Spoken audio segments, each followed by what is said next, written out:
Ante todo, tengan ustedes muy buenas tardes. Agradezco la invitación del Partido Aprista por la invitación, del congresista del Castillo. Saludo a la mesa de honor y a todos ustedes. Tengan ustedes muy buenas tardes. El día de hoy se me convocó a invitación del congresista del Castillo para un poco conversar sobre el tema de partidos políticos. Y es un tema complicado para nuestro país, y no solamente para el nuestro, porque vengo escuchando las extraordinarias exposiciones que han hecho cada una de las personas que me han antecedido. Y en el caso del Perú en particular estamos en un proceso de reforma, en un proceso de fortalecer partidos políticos. Yo lo que sería un poco más duro quizás con mi comentario, ¿no? Yo creo que estamos en un proceso en el cual tenemos que retomar la idea de que la democracia se sostiene básicamente con la participación de partidos políticos. Pero yo quiero que me entiendan en el sentido, ¿a qué sentido me refiero? Nosotros originalmente teníamos una ley que se llamaba Ley de Partidos Políticos, que si no me equivoco, uno de sus autores fue el congresista del Castillo. Ahora se ha cambiado la Ley de Organizaciones Políticas dándole un término más general. Yo creo que el cambio se ha dado porque en el Perú no tenemos en estricto partidos políticos, salvo 2 o 3. Tenemos organizaciones políticas en el término lato de la acepción, ¿no? Tenemos 26 organizaciones políticas inscritas formalmente. ¿Y a qué me refiero con organizaciones políticas? Que según la normativa peruana se pueden considerar partidos, porque cumplen con una serie de requisitos documentales, pero no cumplen con la esencia de un partido político, que es tener mística, que es tener una esencia, que es ser el vehículo o ser el contacto de la sociedad con el poder. Ser un partido político va más allá de solamente, como lo mencionaba el representante de la República Argentina, un vehículo, porque muchos en nuestro país lo consideran un vehículo. ¿Un vehículo para qué? Para llegar al poder. El problema es que, y cuando llegas al paradero en el que te tienes que bajar, ¿qué cosa vas a hacer? Si eres una organización que llegó al poder sin un partido político de verdad que te respalde, entramos en problemas, porque ahí vemos pues las falencias de gobierno. Vemos, por ejemplo, que no tienes cuadros o que tienes que pedirle prestado cuadros a otras agrupaciones. Vemos que no tienen capacidad de generar consensos internos, y esa falta de consensos internos dentro de una organización política, dentro de un partido, más aún si es el partido que gobierna, se traducen pues en desgobierno. La importancia de los partidos políticos, señores, y es creo lo que nos ha convocado el día de hoy, es un poco separar la esencia de un partido real de simplemente un vehículo electoral para poder llegar al poder. Y en los últimos 15, 20, 30 años, nuestro país ha estado acostumbrado a tener vehículos electorales más que partidos políticos. Es por eso de que, sin ánimo puede ser que se entienda que estoy franeleando pues al congresista del Castillo, ¿no? Uno de los pocos partidos institucionalizados que tiene nuestro país es el Partido Aprista Peruano, ¿no? Y por si acaso, no soy aprista. Por ahí alguien me escribió que he venido de rojo y blanco justamente haciendo alusión a los colores institucionales del partido. No es básicamente color patrio, ¿no? Y esa institucionalidad no se logra pues solamente con buena voluntad. La institucionalidad de un partido se logra con disciplina, con organización, pero sobre todo con afinidad, que puede ser ideológica, que por acá comentaron pues de que se necesita afinidad ideológica. Bueno, en el caso peruano, insisto una vez más, salvo honrosas excepciones, afinidad ideológica de los partidos que existen formalmente no lo podría llamar así, pero por lo menos una afinidad programática, ¿no? Una visión común una visión país común. En ese sentido creo que deberíamos trabajar un poco más como país, y en ese sentido está enfocada la reforma electoral. Hay varias cosas que nosotros deberíamos trabajar. Las más complejas, por ejemplo, están referidas al financiamiento de partidos políticos, ¿no? Cosa que nos genera bastante preocupación como peruanos, y creo que a todos los ciudadanos de la región debemos compartir la preocupación de cómo se financian campañas, de dónde vienen los dineros y después cómo se tienen que pagar los favores de aquellos que financian campañas, ¿no? Bueno, no es ajena a la región el escándalo que estamos atravesando por el tema de Lavallato, ¿no? Pero el financiamiento de campañas no es el único problema que tienen los partidos. Todo el mundo habla solamente del tema de financiamiento de campañas y hay temas más interesantes y mucho más importantes que tienen que ver con el fortalecimiento de partidos. Por ejemplo, el tema de militancia, que es importantísimo. Creo que era el congresista Mulder quien señaló en alguna oportunidad, y lo viene repitiendo si la memoria no me falla, que por ejemplo tú para poder acceder a un cargo de representación popular por una agrupación política o por un partido, tienes que tener por lo menos una trayectoria mínima dentro de la organización, ¿no? Una militancia mínima. ¿Con qué cosas se pide con esto? Al menos eso es lo que yo entiendo. Evitar, pues, el golondrinaje político, ¿no? Que solamente lleguen a los partidos justo en épocas previas a los límites de inscripción y que se puedan inscribir sin que siquiera sepan cuál es la visión del partido, no se sepan el ideario, menos si tienen ideología, visión programática común, ni nada, ¿no? Importante es el tema de género. Mencionaban acá pues el tema de la alternancia de género. En nuestro país hemos empezado con un tema de cuota de género, ¿no? Lo bueno que se está discutiendo ahora es un poco pulir esas herramientas de género. ¿En qué sentido me refiero yo? Por ejemplo, si bien es cierto, en el tema subnacional la cuota de género era 30%, ¿no? No te establecía cómo era la distribución de esa cuota, ¿no? En el Perú tenemos varias cuotas de género, joven, indígena, y se daba la curiosidad, por ejemplo, que en las elecciones subnacionales tú podías congregar en una sola persona el cumplimiento de todas las cuotas, mujer, joven, indígena, y la ponías en el último puesto de la lista. Cumpliste con el requisito formal, pero no con la esencia y el espíritu de lo que se buscaba, que era la participación activa del joven, de la mujer o de la comunidad indígena. Eso es, por ejemplo, parte de lo que se viene discutiendo ahora. No solamente, como les digo, es un tema de financiamiento de campañas, ¿no? El tema del voto de extranjeros en el país, bueno, nosotros tenemos grandes avances en eso porque desde la dación de la ley orgánica o de la ley de elecciones municipales, los extranjeros que tienen por lo menos una residencia de 2 años en el país pueden postular a cargos de elección popular a nivel local, provincial o distrital, ¿no? Con algunas excepciones, pero de todas maneras se fomenta esa participación. ¿Qué cosa creo yo que es lo que nos espera como país? Y aspiro que eso sea un tema de la región, que se vuelva a retomar la confianza de la ciudadanía en los partidos, porque la única forma en la que podemos fortalecer nuestro sistema democrático es fortaleciendo los partidos políticos, pero me refiero en estricto partidos políticos, no organizaciones políticas, ¿no? Partidos políticos serios, con militancia y que no sean un simple cascarón que lamentablemente en algunos casos en nuestro país vemos como los dueños de organizaciones políticas, ¿no? Las ofertan como si fuera pues un combo de KFC, ¿no? Entonces eso es lo que debemos desterrar de la clase política, de la visión de política en nuestro país, y creo que eso es algo que es una aspiración común en toda la región. A mí me alegra escuchar lo que hemos venido oyendo el día de hoy, porque creo que todos compartimos una misma visión. La democracia se tiene que sostener sobre partidos. Y hay algunos que, por ejemplo, se quejan porque el Estado tiene que invertir en financiar partidos políticos.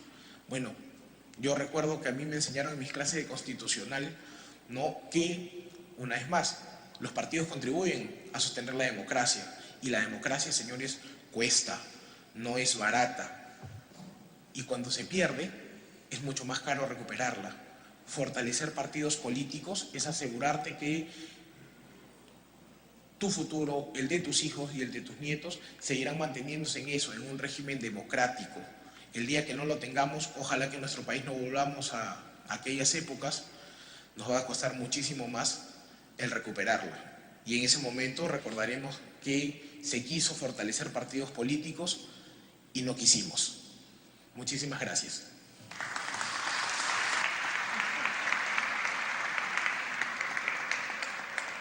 Muchas gracias al doctor Ditel Columbus.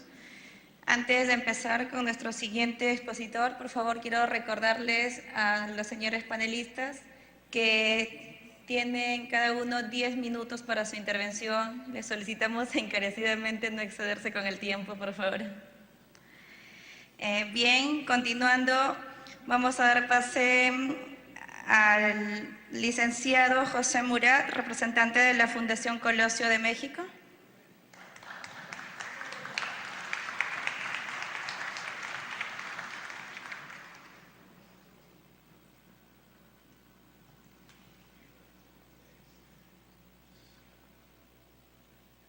Bueno, lo que sucede es que el tema es los retos de los partidos políticos.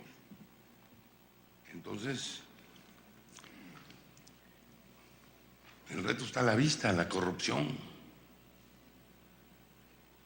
Es el reto de todos los partidos políticos, no de los de América Latina, de Inglaterra, de Francia, de Rusia, perdón, la Federación Rusa, de Argentina, de México.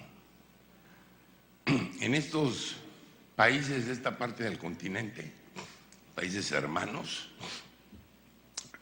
se habla mucho de Odebrecht, ¿no es así?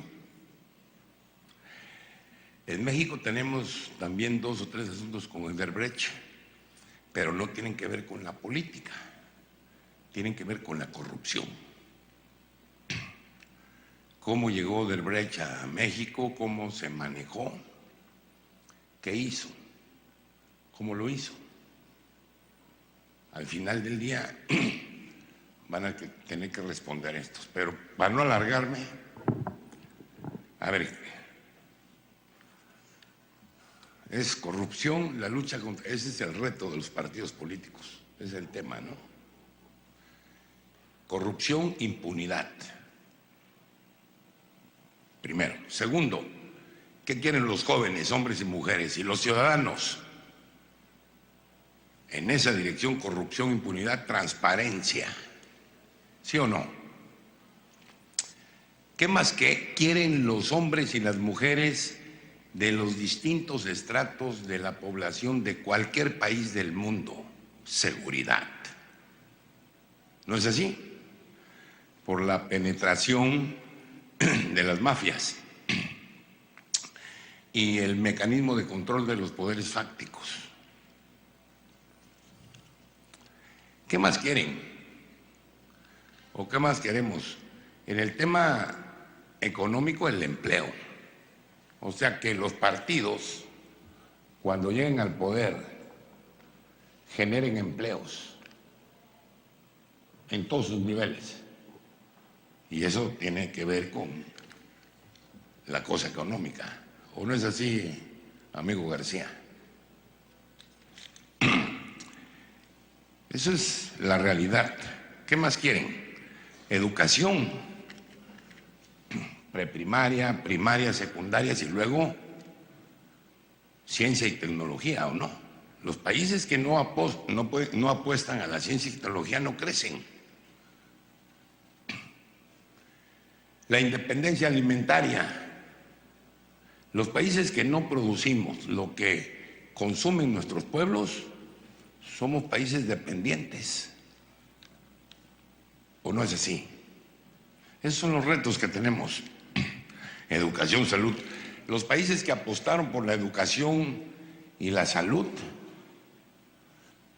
y resolver el tema alimentario, la independencia alimentaria, son los países que dictan, son las naciones que dictan las definiciones a nivel mundial. ¿O no es así? Esos son los retos. Entonces el reto es, y con esto concluyo,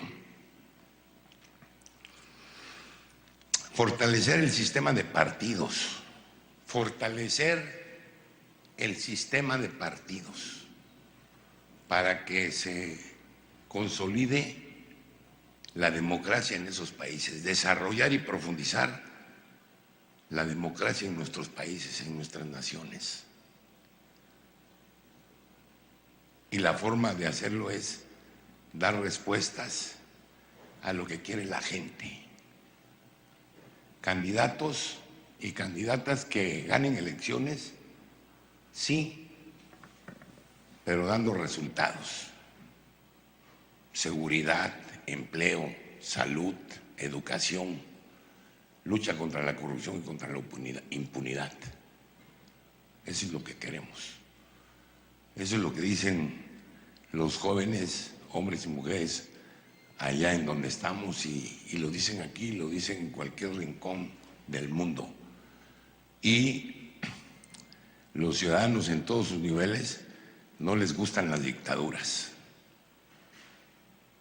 las intolerancias. Perdón que haya intervenido una vez más, ya no lo iba a hacer, pero pues de eso se trata, los retos de los partidos políticos. Tenemos que fortalecer el sistema de partidos, si no, hombre, se sientan en el poder con sus ejércitos y el apoyo de los poderes fácticos y gobiernan. Todas las naciones de América Latina y de Europa, los españoles no se salvaron, se metieron al Congreso un militar y coronel o algo, ¿no? Y mire usted, hoy está gobernando Trump. ¿En dónde están las ideas? El debate de las ideas, ese es el otro tema que está inserto en la discusión de los retos, el debate de las ideas, que tiene que ver con la democracia, por eso hablaba yo nada más de la democracia. El debate de los principios, la solidez ideológica y la fuerza de los principios, de lo que quiere la gente, la educación y la salud. Muchas gracias.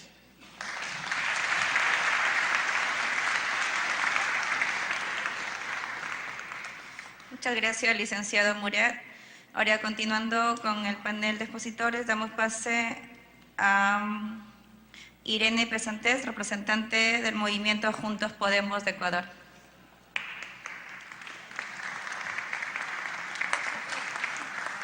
Sí, buenas tardes con todos, con todas. Un gusto estar en este espacio tan importante, tan útil, sobre todo ahora que los partidos políticos en América Latina estamos atravesando un mare magnum, un tsunami. Eso es bueno porque la crisis nos invita a evolucionar y a reevolucionar. Quiero agradecer a Jimena, quiero agradecer a Jorge, ¿dónde está nuestro manager Jairo? A él que nos abre estos espacios para plantear algunas cosas que son en realidad reflexiones que las hacemos en voz alta desde Juntos Podemos en el Ecuador. Es un partido, es joven, es un partido producto de toda la crisis que hemos vivido, sobre todo estos 10 años de Correato. Ustedes conocen probablemente toda la historia o solo una parte, pero esperemos que sea el final del Correato y del correísmo en el país, de verdad.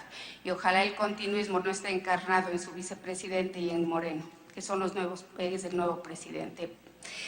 Yo lo que quiero es dar como unas ideas con relación a este tema tan sugestivo, tan lindo como es Desafíos de la Política Moderna para un Mundo de Cambios. Oyéndole al doctor García, al filósofo, realmente acabo de confirmar aquello que sospechábamos algunos. La política debería estar en manos de los filósofos, no de los políticos. Me parece que rescatar la parte filosófica de la política es esencial para avanzar en esta nueva humanidad con nuevos elementos civilizatorios. En el contexto ecuatoriano, junto con otros países, hemos tenido que vivir la debacle del populismo en el poder. Y un populismo que se acentúa y se profundiza y se parece más a una dictadura. Eso hemos vivido durante 10 años. Y frente a eso caben dos preguntas. ¿Cuál es la causa? ¿Qué es lo que causó que este tipo de gobiernos estén en nuestros países? en el Ecuador, en Venezuela, en Nicaragua, en Bolivia, en Argentina con los Kirchner. ¿Cuáles son las causas, la madre que parió a estos gobiernos? Esa es una pregunta y habrá que respondernos entre todos, entre todas. Pero la otra pregunta es, ¿cuál es nuestra responsabilidad como partidos políticos en eso? ¿Qué es lo que hicimos mal o dejamos de hacer para que eso sucediera? Frente a estas dos preguntas nosotros hemos planteado, y cuando digo nosotros estoy hablando de Juntos Podemos en el Ecuador, algunas reflexiones que la voy a decir grosso modo.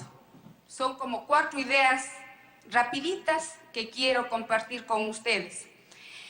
La primera cosa es el desafío que tenemos los partidos políticos para plantear nuestra misión y nuestra razón de ser en el espectro de la sociedad política.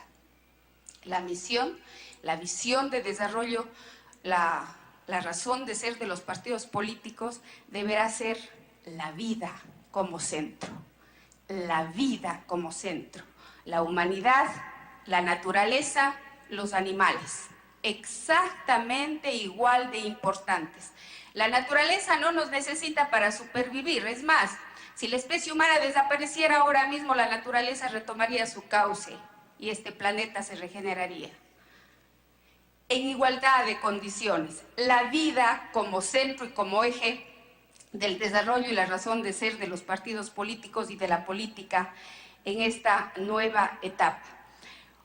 De tal forma que podamos lograr ese equilibrio que se requiere para que la libertad se exprese, para que la diversidad se exprese. La diversidad no puede expresarse si no constituimos, si no construimos un equilibrio entre quienes habitamos la gran casa. Esa es como la primera idea.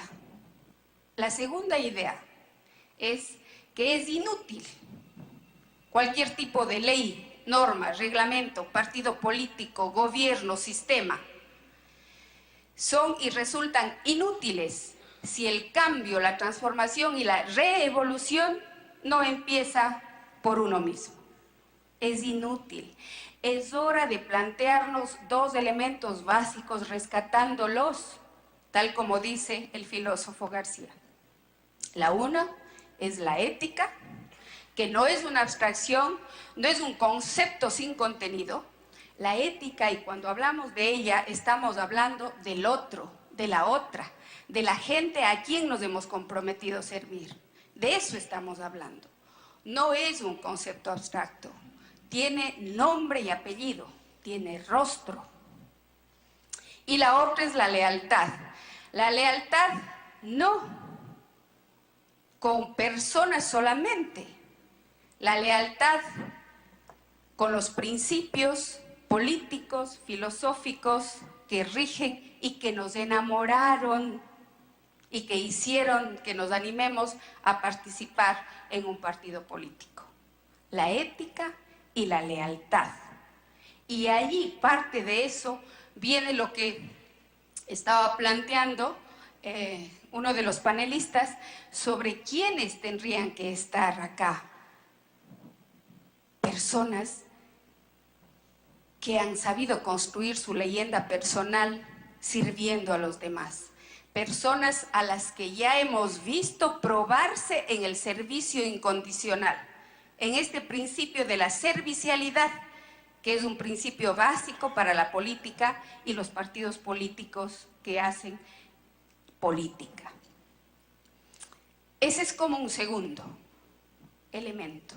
Si no apostamos a nuestra propia transformación personal de reevolución, en vano serán las construcciones que hagamos.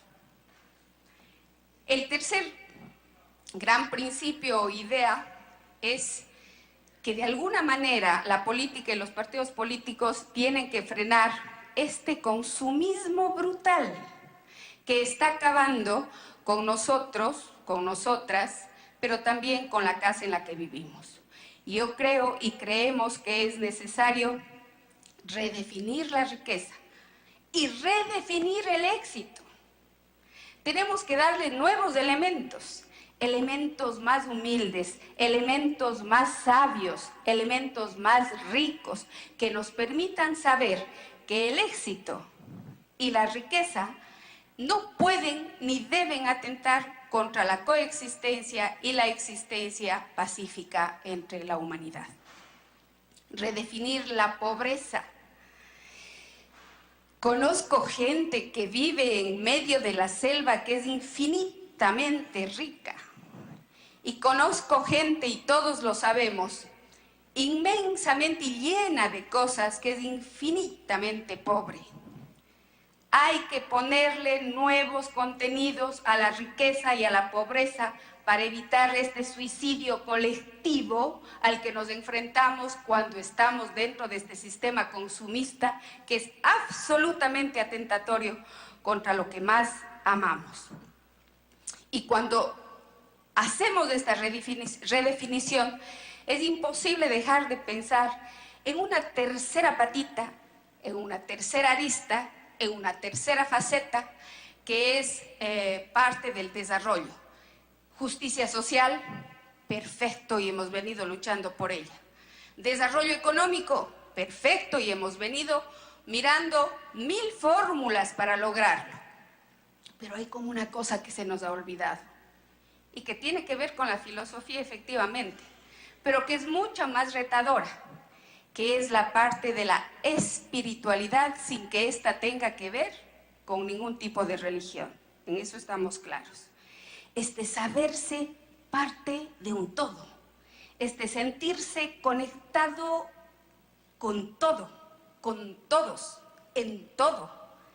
Esta parte de saber que lo que yo hago con seguridad va a tener repercusión en aquellos a los que yo me he comprometido a servir, a eso me refiero. A esta idea de que estamos aquí por algo y para algo. Esa parte tenemos que rescatarla para la política. Y yo creo que es uno de los más grandes desafíos.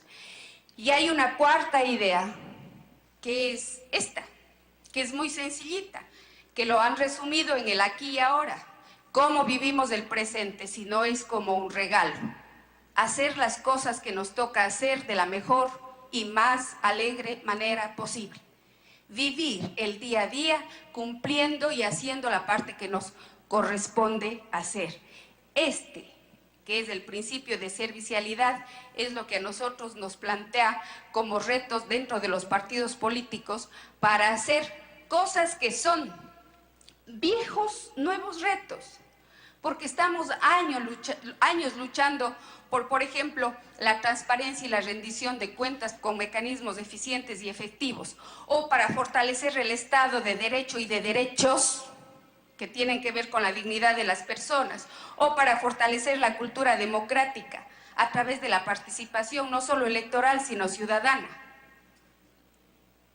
Y esto es súper importante porque estamos absolutamente conscientes de que solo el poder de la ciudadanía limita al poder del Estado y del gobierno. No hay más, no hay más. Y si no somos capaces de crear poder ciudadano, no seremos capaces de reestructurar, aprender y desaprender aquello que por siglos venimos tratando de resolver. Y por último, dos cosas más. Una, que ya dijimos todos que hay que fortalecer los partidos políticos como actores y como puentes que nos permiten mirar y plantear las necesidades, pero a través de receptar las agendas de la diversidad. Las mujeres estamos presentes y tenemos que seguir hablando de las mujeres. Las mujeres estamos participando en política, al igual que los jóvenes, pero lo estamos haciendo con reglas ajenas. Porque es que nos han dejado en el foro y no estamos con la palabra y no podemos nosotros plantear nuestras propias reglas. La invitación es para que hombres, para que mujeres, para que jóvenes, para que los GLBTI, para que los campesinos, para que los citadinos, para que los sanos, para que los discapacitados, para los negros, para los blancos, para los mestizos, todos poniéndonos en los zapatos de todos, poder cerrar este círculo de la historia, volver a la polis, pero esta vez con la sabiduría de toda una vida, de esta riquísima experiencia de quienes aceptamos el reto de hacer política en nuestros países. Muchísimas gracias.